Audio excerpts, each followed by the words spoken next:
Good evening, everyone. Happy Tuesday, and we are back in the Gospel of St. John in chapter 8. We started with verses 1 to 11 yesterday, and we will be going, God willing, right now to verses 12 to 20, talking about Jesus, the light of the world. Okay, so let's look at that. John chapter number 8, starting with verse number 12.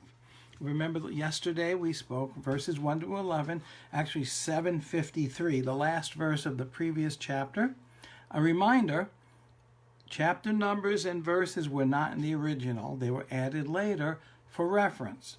All right, so verse 53 of chapter 7 actually kind of went with the first 11 verses of chapter 8, and we talked about that passage and any controversy about it, which I find no controversy about, but some people do.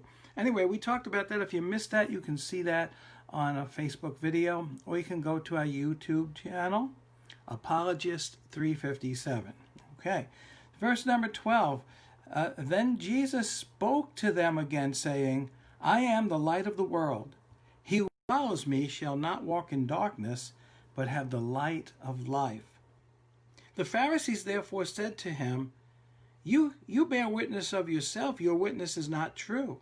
Jesus answered and said to them, Even if I bear witness of myself, my witness is true. For I know where I come from. I know where I came from and where I am going, but you do not know where I come from and where I am going. You judge according to the flesh, I judge no one. And yet, if I do judge, my judgment is true, for I am not alone, but I am with the Father who sent me. It is also written in your law that the testimony of two men is true. I am one who bears witness of myself, and the Father who sent me bears witness of me. Then they said to him, Where is your Father? Jesus answered, You know neither me nor my Father. If you had known me, you would have known my Father also. These words Jesus spoke in the treasury as he taught in the temple, and no one laid hands on him, for his hour had not yet come.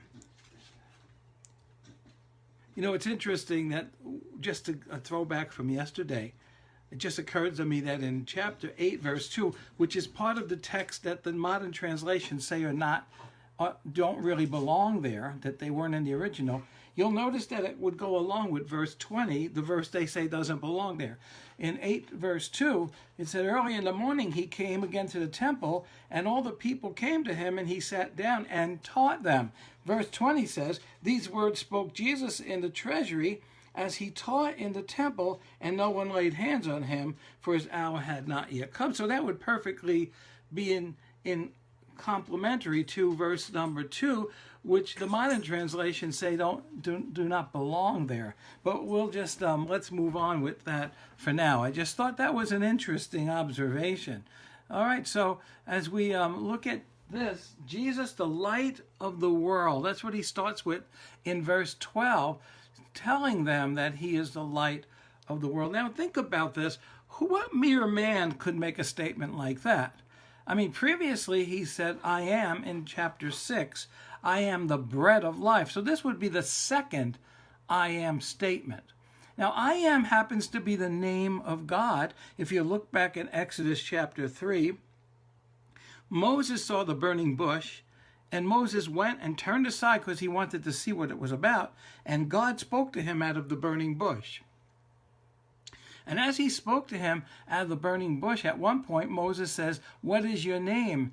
And he says, I am that I am. God, that God gave is, I am. So here, Jesus saying, I am the light of the world. That's an interesting statement. Again, we see a discussion here about witnesses. Remember in chapter 5, this came up before. Jesus mentioned about 5 witnesses that confirm who he is and his claims. That's in John chapter 5, and we already went through that. If you missed it, you can get that lesson on our YouTube channel, Apologist 357. All right, and the point, though, however, is that they claim about witnesses, and he can't witness about himself because one witness cannot establish anything as true according to the law of the Lord. One has got to have 2 or 3 witnesses. But the point here is this. They are judging, it even says it later on in just down a few verses where we were, verse 15, he says, you judge according to the flesh, I judge no one. They judge by human standards. They're not seeing things in a divine way, which is understandable because they're just mere men. However, they are men that are not living with the Spirit. They do not have spiritual understanding, is what he's saying. So the point, though, is that for men, for people, for human beings, we need to have 2 or 3 witnesses to establish something is true according to human understanding. But that would not apply to God himself. That's the point, that God can bear witness of himself, even though they claim that he can't. In verse 14, and Jesus answered and said, even if I bear witness of myself, my witness is true. For I know where I came from and where I am going, but you do not know where I come from or where I'm going. Where did he come from? He tells us in other places. He came down from heaven. He came down from the Father. He came from the heavenly realm that he always was. He came, he took the form of a human being. He's the creator of the universe, as it says in John 1, verse 1 through verse 5. And it says of him also, in him was life, back in John 1, chapter 1, which we went through a long time ago. In him was life, and the life was the light of men. Okay, so verse 14, Jesus goes on to say that if I bear witness of myself, my witness is still true, for I know where I came from and where I'm, but you don't know any of that. And you judge according to the flesh, verse 15. I want to just take you to a second here to Hebrews chapter 6, 13, where it talks about God and about how God doesn't need anybody else to swear by. For example, you need a higher authority than yourself to prove something is true. When people want to be a witness in a courtroom, they used to make them put their hand on a Bible and say, I solemnly swear to tell the truth, so help me God. Because God is the final authority.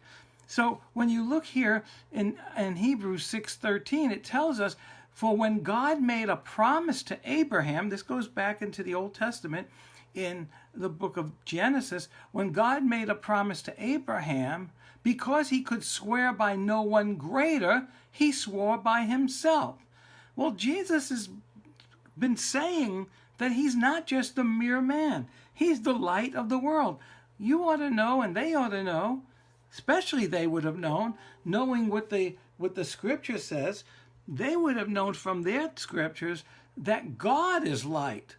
So Jesus was making the connection of who he really is. So God could swear by his own self because he's the highest authority. And so Jesus was making that clear. But then he goes on to kind of just to show them that, I can show you that I'm not just speaking on my own.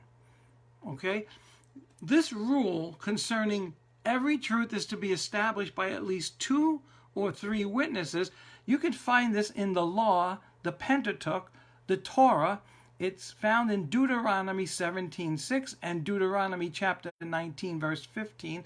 It is referred to there as well. Paul repeats this in his epistles in the New Testament. All right, so this was written, though, for people. Understand, so people could understand what is true or not. God gave them this law. But God himself is truth, and all truth is derived from him. Jesus, later on, we'll see in John 14:6, and this is a quote from that verse. Jesus says, I am the way, the truth, and the life. Jesus is the truth. So he really doesn't need anybody to stand up and witness for him, although he does call us to witness for him. He doesn't need us. God doesn't need anything. God is self-sufficient, and he is all-powerful, infinite, omniscient, omnipotent God. John chapter 8, verse 15 and 16. And he says, you judge according to the flesh. I judge no one. And yet, if I do judge, my judgment is true. For I am not alone, but I am with the Father who sent me. So now he's going to give them, by concession, he's going to show them that, okay, you need more than one witness. My Father is a witness, and I'm the witness. Jesus and the Father. And let's not forget the Holy Spirit as well. Verse number 16 shows he and the Father are the two witnesses. Verse 17 and 18. It is also written in your law that the testimony of two men is true. So now he's referring back to this Deuteronomy reference that I talked to you about. Yeah, there's nothing hidden from Jesus. He knows the Bible very well. So he can even quote the Old Testament to them. And so they were amazed even by that. We've seen that already, how they say, how can this man have this knowledge? He hadn't gone to our seminaries. He didn't go to our, our rabbinical schools. But here he is. He's telling them, it is written in your law, verse 17, that the testimony of two men is true. And then he goes on to say in verse 18, as I said, to just give the looking for, I am one who bears witness of myself, and the Father who sent me bears witness of me. So, okay, end of discussion. You asked for witnesses, I gave it to you. But not to mention the 5 witnesses he gives in chapter 5, where he healed the man at the pool of Bethesda, if you remember. And he gave 5 witnesses. And one of those works were the signs that he did. He performed great signs nobody could do, and everybody said that. Even Nicodemus in John chapter 3 said, no one could do the signs that you do, Jesus, unless God is with them. And Jesus' answer to that is, you must be born again. It's not that God is with me. I am God. I am the Son of God. You just don't get it. But that's judging according to the flesh. The same thing these people were doing. Verse number 18 to 20. I am one who bears witness of myself, and the Father who sent me bears witness of me. But that's obviously not enough, you see, because then they have to go on to the next question. And isn't this just like people who just do not want to see the truth? All they want to do, no matter what you do, you're wrong. No matter what you say, they have to ask more questions. They question everything that is said because truth to them is irrelevant. They just have an agenda. And we see a lot of that today, don't we? If we're aware of what's going on in the political world, it's very much the same.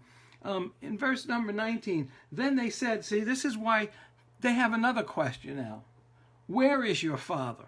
Okay, so the Father and Jesus testify of who Jesus is. In verse number 19, they say, who is your Father? And then Jesus answers, and this is what he says. You know neither me nor my Father. If you had known me, you would have known my Father also. I reference here John 14:9, where Philip, one of Jesus' 12 apostles, says to him, show us the Father, and it will be good enough for us. And Jesus says, Philip, have not I been with you so long, and you still say, show me the Father? Do you not know if you've seen me, you have seen the Father? That's John 14:9. So it's the same kind of thing here. Now, Jesus taught in the temple area. He was avoiding, remember in chapter 7, he didn't want to go to Jerusalem. And when his brothers told him, oh, why don't you go and show yourself and be a famous guy, right? But he didn't want to do that, but then later he went. Well, now he's there and he's teaching in the temple. But it's interesting that no man laid hands on him, for his hour come. That's verse number 20. These words spoke Jesus in the treasury as he taught in the temple, and no one laid hands on him, for his hour had not yet come. You know, I want to just mention that in verse 20, if you compare 20 with verse number 2, you will certainly see that's just one instance where you will see that verses 1 through 11 do belong in this chapter. And we talked about that yesterday, where your modern Bibles, many of them, and And I prefer the New King James Version. I like the King James Version as well, but the King James Version, sometimes the language is kind of difficult for people to understand because it's in older English. And there's a few other reasons why I prefer the New King James. And I've been doing this comparison since 1985 by my daily Bible reading, comparing the Greek words with the New Testament to see the accuracy. And I find the New King James Version is not just the most accurate, that not alone, but that it includes all of the texts that many of the modern translations are dropping out today. And I explained all that yesterday, so look at yesterday's lesson number 40, if you want to hear more about that. But just wanted you to see verse 20 and verse number 2 go together. It says that he was, verse 2, early morning he again went to the temple, and verse 20, it comes up by saying, and he taught in the temple. So it all works together. So I just wanted you to see that. But here's one more point before I close for today. No man laid hands on him, for his hour had not come. What does this tell you about your life and mine? If nobody could lay hands on him, they wanted to kill him. That was established back in chapter 5. You might recall that in chapter 5. But nobody could lay hands on him because his hour had not come. If you are under God's will in your life, if you and I submit to God's will every day, then the same thing will be true of us. That nothing can happen in your life without God allowing it. God is watching over those who will submit their lives to him, who seek to do his will. Do you remember earlier in the previous lessons, Jesus had said, if anyone wills to do the Father's will, he will know of the teaching.